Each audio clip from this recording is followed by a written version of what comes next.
Assalamualaikum warahmatullahi wabarakatuh. Perkenalkan, nama saya Isnan Mulia Akbar. Saya mahasiswa program studi Siasat Syariah Hukum Tata Negara Sekolah Tinggi Agama Islam Negeri Bengkalis. Dalam hal ini saya akan menjawab beberapa pertanyaan ujian akhir semester mata kuliah Hukum Konstitusi, dosen pembimbing Askana Fikriana MH. Baiklah, saya akan mulai menjawab pertanyaan UAS sebanyak 5 soal. Yang pertama yaitu jelaskan penyebab dibentuknya konstitusi. Sejarah konstitusi. Sebenarnya konstitusi atau dalam bahasa Inggris constitution berbeda dengan undang-undang dasar. Dikarenakan suatu kekhilafan dalam pandangan orang mengenai konstitusi pada negara-negara modern, sehingga pengertian konstitusi itu kemudian disamakan dengan undang-undang dasar. Kekhilafan ini disebabkan oleh pengaruh paham kodifikasi yang menghendaki agar semua peraturan hukum ditulis demi mencapai kesatuan hukum, kesederhanaan hukum, dan kepastian hukum. Begitu besar pengaruh paham kodifikasi sehingga setiap peraturan hukum karena penting itu harus ditulis, dan konstitusi yang ditulis itu adalah undang-undang dasar. Secara umum, terdapat dua macam konstitusi, yaitu konstitusi tertulis dan konstitusi tak tertulis.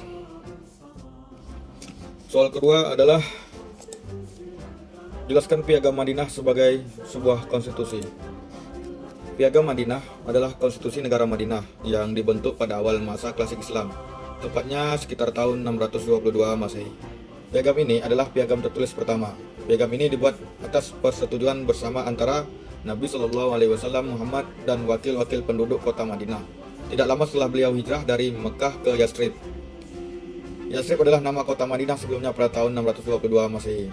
Nabi Muhammad SAW telah mencontohkan prinsip konstitusionalisme dalam perjanjiannya dengan segenap warga Yathrib, atau yang disebut dengan Madinah saat ini. Piagam Madinah yang dibuat Rasulullah SAW mengikat seluruh penduduk yang terdiri dari berbagai kabilah atau kaum yang menjadi penduduk Madinah. Penilaian Piagam Madinah sebagai konstitusi pernah dikemukakan oleh Hamilton Alexander Roscoe Gibb, mantan guru besar bahasa Arab di Oxford University, bahwa Piagam Madinah adalah hasil pemikiran yang cerdas dan inisiatif dari Nabi Muhammad SAW dan bukanlah wahyu. Oleh karena itu, sifat konstitusinya dapat diubah dan diamandemen. Dengan kata lain, Nabi Muhammad SAW adalah seorang pemimpin yang mempunyai perhatian yang sangat besar untuk menstabilkan masyarakat Madinah yang multi etnis kala itu, dengan mencetuskan konstitusi yang dimaksud adalah Piagam Madinah. Baik, saya akan menjawab pertanyaan yang ketiga, yaitu jelaskan sistem perwakilan. Sejak proklamasi tanggal 17 Agustus 1945 hingga era reformasi sebelum perubahan Undang-Undang 1945, di Indonesia telah berlaku 3 konstitusi undang-undang dasar, yaitu Undang-Undang Dasar 1945 yang asli atau sebelum perubahan, kemudian Konstitusi Republik Indonesia Serikat atau RIS, dan Undang-Undang Sementara 1950. Ketika berlakunya undang-undang tersebut, sistem perwakilan yang dianut di Indonesia juga berbeda-beda. Pada saat di bawah Konstitusi RIS tahun 1949, secara resmi sistem perwakilan di Indonesia adalah menganut sistem bikameral. Karena saat itu badan perwakilannya terdiri dari DPR dan Senat. Kemudian pada saat berlakunya Undang-Undang Dasar sementara tahun 1950, sistem perwakilannya adalah satu kamar atau yang disebut unikameral.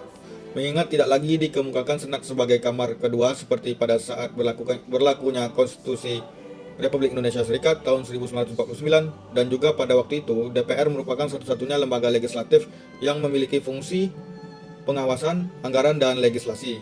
Sedangkan pada masa berlakunya Undang-Undang Dasar 1945, sistem perwakilan yang dianut tidak dapat dikategorikan sebagai sistem bikameral maupun unikameral, karena dengan adanya supremasi MPR, sistem perwakilan yang dianut saat itu lebih mengacu kepada sistem yang disebut dengan sistem MPR.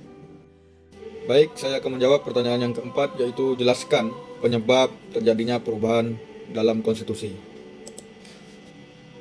Penyebab dasar yang memungkinkan terjadinya perubahan konstitusi adalah relevansi.